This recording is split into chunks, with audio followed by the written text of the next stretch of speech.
आते हैं वो इस तरह के कुछ स्टालिन के नेगेटिव इश्यूज हैं उनको बिल्कुल उन्होंने दूर रखा है। तो मैं नहीं समझता उन्होंने कोई ऐसी किसी किस्म का स्पेशल स्टेप लिया होगा, क्योंकि वो जानते हैं कि जहां भी उनके बच्चे होंगे अपने आप को सुरक्षित रखेंगे, वो अपनी जिंदगी जिएंगे। और ल्यूडमिला जो उनकी वाइफ थी, जो एस्ट्रेंज्ड वाइफ है, वो तो बिल्कुल नन बन चुकी हैं। वो तो अपना जो ऑर्थोडॉक्स चर्च है प्रेयर भी करते हैं। बिल्कुल सर, एक बस ब्रेकिंग आ रही है फिर वापस आ रहा हूं, क्योंकि यह भी कहा जाता है पुतिन के पास बेशुमार दौलत है। लेकिन स्लोवाकिया जाएंगे नाटो के सैनिक। यूक्रेन को जहाज देने पर पलट गया है पोलैंड। उससे पहले ये एक और ब्रेकिंग आ रही है सर, यूक्रेन को जहाज देने पर पलट गया है पोलैंड। पोलैंड के प्रधानमंत्री का बड़ा बयान, ये वापस यू टर्न की तरह देखा जा रहा है। लेकिन क्या ये रशियन प्रेशर में हो रहा है? जनरल शंकर प्रसाद, जनरल साहब, यूक्रेन को जहाज देने पर पलट गया है पोलैंड। इससे बड़ा फर्क पड़ेगा, क्योंकि पोलैंड अगर जहाज देता और ये अटैक बैक टू बैक एक और ब्रेकिंग आ रही है सर, उसके बाद आपके पास आ रहा हूं आपके रिएक्शन के लिए। स्लोवाकिया जाएंगे नाटो के सैनिक।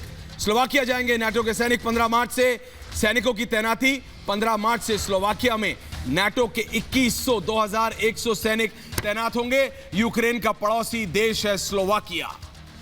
बैक टू बैक दो ब्रेकिंग आ रही है सर, दोनों तरफ की है। एक तरफ जहां पोलैंड पलट गया है, दूसरी तरफ नाटो का एक्सपेंशनिज्म रुक नहीं रहा है। वो नहीं मानेंगे, जो बाइडेन कुछ करेंगे नहीं, लेकिन मैसेजिंग करते रहेंगे। जनरल साहब, जनरल शंकर प्रसाद, जनरल साहब। देखिए, कोई भी नाटो देश इस समय कोई भी कदम लेगा जहाज का या कोई डायरेक्ट मिलिट्री एड का, उसको पुतिन साहब अपना दुश्मन मानेंगे, रशिया का दुश्मन मानेंगे और उसको लपेट लेंगे लड़ाई में, और 2-4 बम वहां भी गिरा देंगे। क्या पोलैंड चाहता है कि उसके 2-4 बम गिरें? क्या चेकोस्लोवाकिया चाहता है उसके 2-4 बम गिरें? तो उनको लड़ाई में शामिल होना नहीं है। आज मैंने ये भी सुना है कि प्रेसिडेंट ऑफ यूनाइटेड स्टेट्स ने यह भी कह दिया है कि पोलैंड को हम सपोर्ट नहीं करते, अगर पोलैंड ने वहाँ करा तो ये युद्ध बढ़ जाएगा। तो एक चेतावनी आ रही है।